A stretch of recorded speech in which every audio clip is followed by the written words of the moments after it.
I'm Raygan Garrison, and I'm here for the Hill City FFA chapter. Today I'm going to be talking to you about food safety.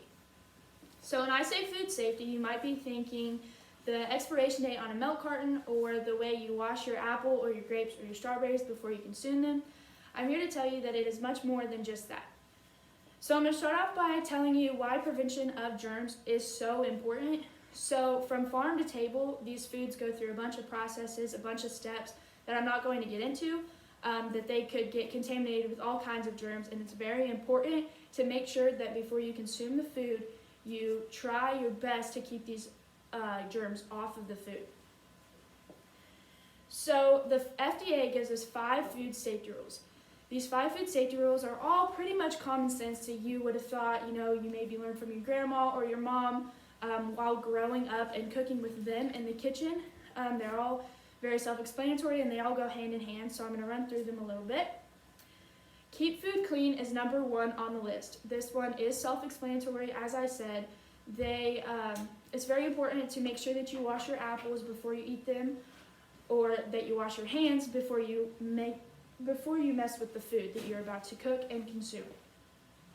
Separate raw and cooked foods.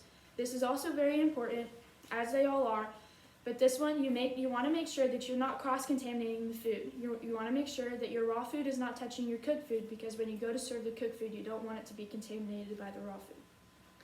These next 2 go hand in hand, so I'm going to kind of talk about them together. So cook thoroughly and keep food at safe temperatures. Cook thoroughly is, I'm going to give the example as if you were cooking a steak.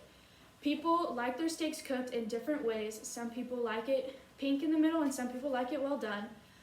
If you like it with a little bit of pink in the middle, it is very important to make sure that while you're cooking this, you know what the safe way is to consume it. You don't want to give somebody a raw steak and just say that that's how they wanted it. That's not how it works.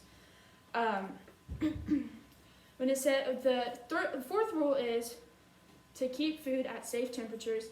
If the box or the label says to keep it in the refrigerator after you open it, it is very important that you follow these steps, because that could lead to food poisoning or a foodborne illness. If it says to keep it in the freezer after opening or before opening, it is very important to do that also, as well as room temperature. It's very important to read the labels and make sure you know what you're doing with the food before you consume it. So now I'm going to get in a little bit what is food poisoning. So the definition of food poisoning is an illness, you can get by consuming food that has been contaminated with multiple germs or unhealthy substances.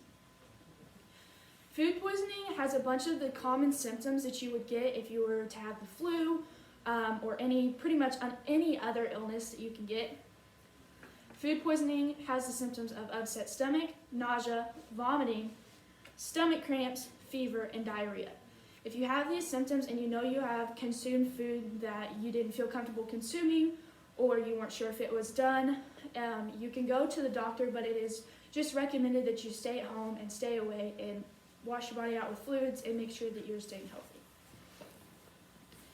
The last thing I'm going to talk to you about is who is more likely and at higher risk to get foodborne illnesses.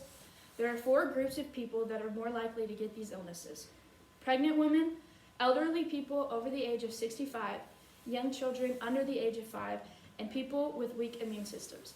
It is very important, if you're in one of these categories, to be extra cautious when cooking and preparing food. In conclusion, it is a very, very good idea to make sure that you are washing your hands and keeping your food clean and following all the 5 rules. Thank you for your time.